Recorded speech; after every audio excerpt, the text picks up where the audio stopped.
I'm here today for the third part of the Fender Flare tutorial slash DIY, whatever you want to call it. I've got all the metal to cut it out, so let's get to it. So things should move pretty quickly. All I really got to do is just take them off the car, which is going to be super simple. Take them onto the metal, cut them out of metal, and then just hopefully they line up and tack right up, and from there I can do the extra little bits that I was talking about in the previous video.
Now at first I was a little concerned with the way that this would fit, mainly just how it would fit across here, because I didn't want it to be cutting into the tire at all, but it's actually, the way I cut this, it's actually really good. It hangs over the tire just a tiny bit, just enough so that there's no way that this is going to be cutting into the tire. Yes, it absolutely 100% is going to rub.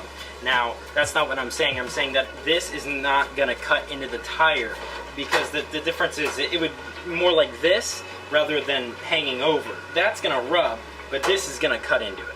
So hopefully you guys understand that, but this actually turned out so well. I'm gonna go ahead and cut out the rest of them, and then I'll come back and I'm just gonna start tacking these up, and then maybe we'll move on to the rest of the flare.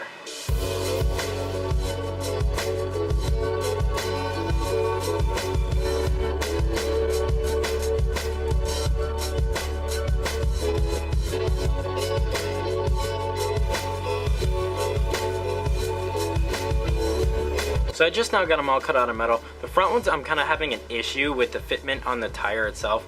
So what I'm going to do is I'm just going to deal with that later after I mount it up. I'll just grind it down until it's where I want it to be. I think that's the best thing. And then if not, I'll cut it off and I'll just remake it or something and redo the template. Not quite sure what I'm going to do yet, but that's kind of what's up.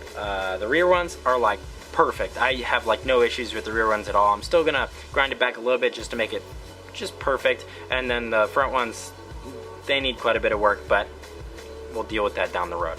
So next thing is to bring this thing over to the street so I can start to weld them up, and then we'll see if we use any kind of sealant to go across there, because I'm not going to weld the whole thing. I'm just going to kind of tack it every like 2 inches or so, just to make sure it holds on there, but something so that I can just cut it off if I need to.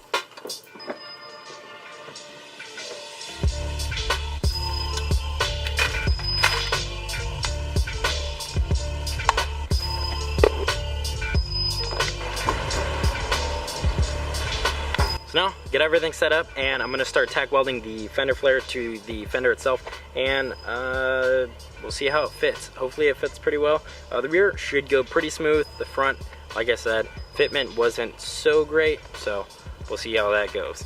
But anyways, get started on the rear fender. It should go pretty smooth.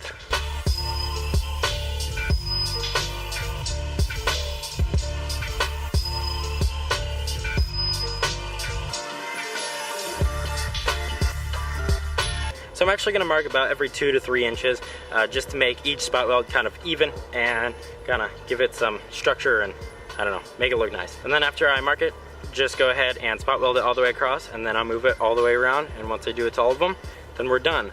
Until I have to modify the fronts to get the fitment a little bit better, but that might be for another video.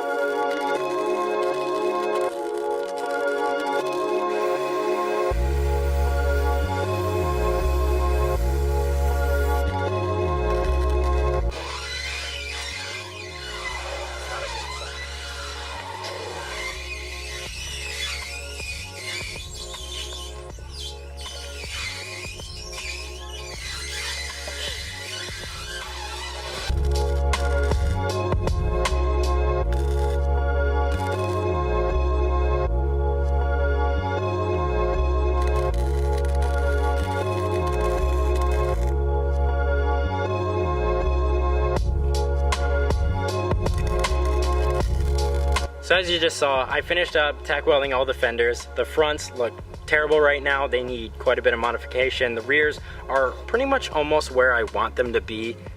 They need a little bit of adjustment, but I mean, that was to be expected.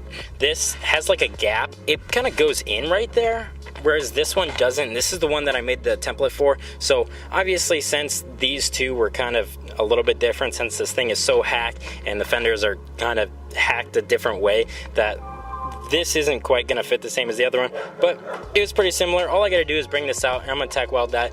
Not an issue. This I kind of had some issues with, but I'm gonna clean that up later. This whole thing needs to be cut. You can see from the front, like I was bitching about in the second part of this video, how big this piece is. It's even bigger now, but you can see I have quite a big gap here, so I can take a lot of material out of that, and then once I finish off, should look good. Now the rear's looking pretty good. This one, the gap around the tire is not only a little small, but also I kind of had to bring this up a little bit just so it's not, you know, resting on it at all times. The front was rubbing whenever we moved it, as you probably could hear, but overall it's looking pretty good. The fronts are just awful right now. That I don't even want to look at those, but the rears, it's looking pretty badass. I'm pretty happy with the way they came out. Even some of my tack welds were halfway decent. This one, not so much, but looking pretty good. I've got quite a bit of clearance all the way throughout here. It's gonna rub a shit ton, but I was expecting that, so it's whatever. Anyways, guys, that's it for today. I hope you enjoyed this video, and if you did, go ahead and hit that thumbs up button. I'll see you in a few days for the fourth part of this video, and peace out. Dare you, I double dare you, motherfucker. Say what? One more time.